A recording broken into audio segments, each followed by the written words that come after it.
சபரிமலை பஜனை. ஹலோ ஃபோக்ஸ், நான் தான் கேக்குக்குள் பஜனை எதுக்காக பண்றாங்கன்னு சொல்றப்பாங்க. நாங்க எல்லா சாமிகளும் சேர்ந்து தான் 23/12/2025 அன்னைக்கு பெருவழி சபரிமலைக்கு போறோம். ஐயப்ப சாமிக்கு விரதம் கடுமையா இருக்கணும்னு சொல்லிட்டு உங்க எல்லாத்துக்கும் தெரியும். அதனால பஜனை மூலமா ஒருமுகப்படுத்தப்பட்டு தவறான எண்ணங்கள்லாம் விலகி போயிடும். அப்புறம் சாமிகள் எல்லாரும் நாங்களாம் ஒரே குரூப் தான் சொல்லிட்டு தெரிஞ்சிக்க இந்த ஒரு பஜனை ஒரு வாய்ப்பா அமையும்.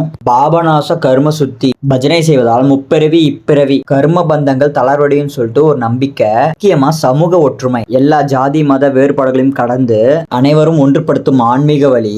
சபரிமலை யாத்திரை செல்ல தயார்னு சொல்லிட்டு உடல் மனம் ஆவி எல்லாம் தயார் சொல்ல இந்த பஜனை. என் குரூப்ல மொத்தம் 10 கன்னிசாமி, 10ல் நானும் ஒரு கன்னிசாமி.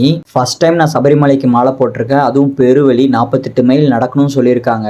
நல்லா ஜாலியா இருக்க போதுன்னு நினைக்கிறேன். சபரிமலை பயணத்துல என்னால் முடிஞ்ச அளவுக்கு வீடியோ எடுத்து உங்களுக்காக போடுறேன். ஐயப்பன் பஜனை, பக்தி பிளஸ் கட்டுப்பாடு பிளஸ் ஆன்மீக சுத்தி பிளஸ் அருள். சுவாமியே சரணமையப்பான்னு சொல்லிட்டு நமாஸ்மரணம் மூலமா பக்தனுக்கும் பகவானுக்கும் தொடர்பு வழிபடும் சொல்லிட்டு ஒரு ஐகீதம். நானும் ஐயப்பன் கோயிலுக்கு போயிட்டு வந்து சாமி பத்தி டீட்டெயில்ஸ்லாம் தெரிஞ்சுட்டு உங்களுக்கு அந்த வீடியோல நான் டீட்டெயிலா சொல்றேன் ஒவ்வொரு கதையும். அது வரைக்கும் ஓம் சுவாமியே சரணமையப்பா, ஓம் சுவாமியே சரணமையப்பா, ஓம் சுவாமியே சரணமையப்பா. நான் டீட்டெயிலா சொல்லி முடிச்சுட்டு அடுத்து நானும் உங்களை சந்திக்கும் மாதிரி நானும் உங்களுக்கு